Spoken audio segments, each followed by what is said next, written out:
Ini adalah proses hidrasi semen ya. Karena BC atau pozolan semen ya terdiri atas beberapa senyawa utama, maka hidrasinya merupakan reaksi yang berjalan bersamaan ya. Jadi dalam suatu semen mengandung senyawa-senyawa seperti yang kita bicarakan sebelumnya ya, ada C3H, C2S ya.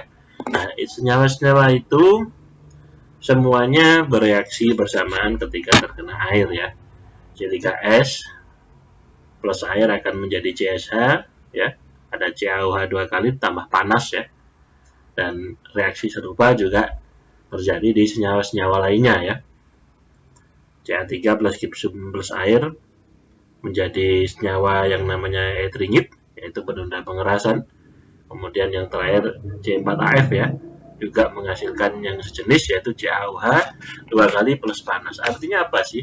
Artinya semua senyawanya di semen ketika terkena air, dia akan menghasilkan panas ya, dan juga hasil olahan karbon ya.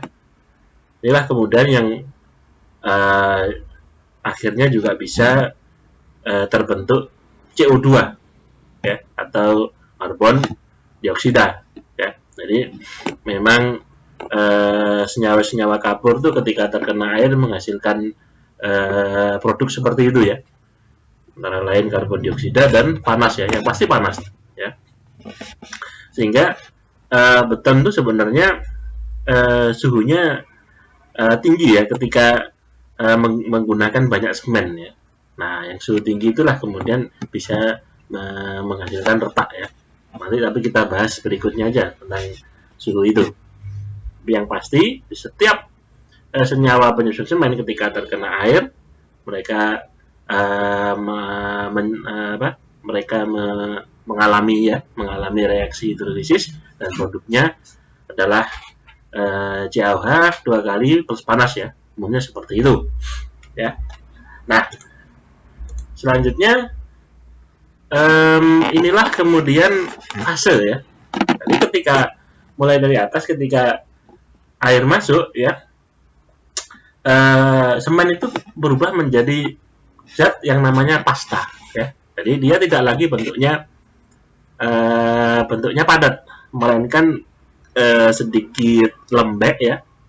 Namanya kita sebut itu pasta. Dan pasta itu pertamanya lentur ya. Pertamanya itu plastis lah istilahnya. Oke, jadi mudah dibentuk dan wujudnya berubah-ubah ya. Itu kemudian mengeras. Oke, mengeras, proses pengerasan pasta ya, yaitu semen plus air sampai kemudian dia padat kembali ya, itu namanya inisial. Nah, inisial itu dimulai dari 45 menit kira-kira ya. Itu untuk semen untuk semen biasa sih. Ada juga tipe-tipe semen lain yang tidak seperti itu ya. Tapi kira-kira sampai inisial setting atau bahasa Indonesianya waktu ikat ya. Waktu ikat pertama itu 45 menit ya. 5 menit. Nah, kemudian waktu 45 menit itu pasta masih ada yang lembek ya, nggak semuanya mengeras, nggak semuanya padat ya. Ya memang sudah padat, tapi tidak semuanya keras. Oke, jadi masih ada yang bisa mudah-mudah dibentuk gitu ya, seperti malam lah, seperti kalau teman-teman pernah bermain itu ya, mainan anak-anak malam, semacam itu. Nah, tapi terus ya, pengerasan terus terjadi sampai kira-kira ya sehari ya, atau kira-kira 8 jam ya, nggak sampai sebenarnya, nggak sampai sehari, 8 jam itu sudah keras ya. Itulah yang disebut final ya, final setting time atau waktu ikat terakhir ya. Jadi pasta itu yang pertama plastis akan semakin mengeras, semakin mengkaku sampai dia final ya, final set. Nah, proses ini disebut serangkaian proses setting time ya, mulai dari sebagian setting kemudian sampai setting sepenuhnya ya. Nah, initial setting time atau setting time awal ini ada definisinya ya. Nanti kita juga akan mencobanya di lab ya. Kapan sih disebut initial setting time, yang disebut sebagian mengeras atau mekaku itu dalam keadaan seperti apa sih? Nah, ini ada alatnya. Ada di tes di lab namanya alat Vicat. Nanti juga kita bicarakan di slide ini ya.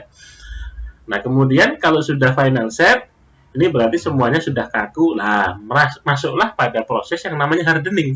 Nah, ini ya. Hardening sama setting itu sama-sama pengerasan sebenarnya kalau diterjemahkan ke bahasa Indonesia ya. Tapi sifatnya berbeda. Oke, setting itu ketika pasta semen itu dari lembek sampai kaku. Ya, kekuatannya masih kecil itu. Ya, dia cuma mengeras saja. Nah, di proses hardening inilah proses penambahan kekuatan di sini ya. Lalu kalau hardening itu berhari-hari ya, sampai akhirnya menjadi beton yang umur optimum yang 28 hari itu. Nah, di sanalah kemudian semen ini mendapatkan kekuatannya ya. Kekuatannya semakin meningkat dan semakin meningkat. Nah, prosesnya itu namanya hardening, bukan lagi setting ya. Jadi sebenarnya berbeda. Dua hal itu berbeda. Lanjut, ini adalah penjelasan yang sama ya. Jadi ini masih menjelaskan juga proses hidrasi, namun saya sertai dengan ilustrasinya ya. Jadi hidrasi yang tadi kita bicarakan itu, saya ulangi lagi bahwa reaksi kimia ya itu ya yang terjadi ketika semen itu berkontak dengan air ya, itu terjadi seketika ya, ketika keduanya bercampur itu mulailah reaksi hidrasi terjadi. Nah, walaupun senyawa hidrat sederhana seperti CH terbentuk ya, ikatan karbon sama hidrogen terbentuk ya, sebenarnya hidrasi merupakan satu hal yang sangat kompleks ya, menghasilkan penyusunan ulang dari konstituen senyawa aslinya untuk membentuk senyawa hidrat yang baru. Nah, ketika terjadi hidrasi ya, itu partikel-partikelnya, atom-atomnya itu membentuk ikatan ya, bentuk satu ikatan yang terjadi misal antara atom karbon dan hidrogen ya, itu juga ada ikatan kimianya yang membentuk rantai, misalnya rantai panjang gitu ya. Nah, seperti dijelaskan di gambar di samping ya. Jadi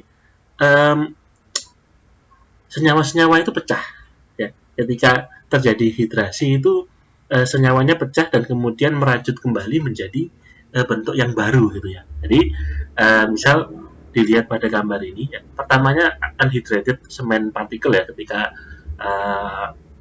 mulai berkontakan ya, kemudian membentuk gel dan kemudian semuanya bersatu ya. Kita lihat pertamanya jaraknya berjauhan ya, kemudian mulai terurai, kemudian saling ikat ya, saling ikat.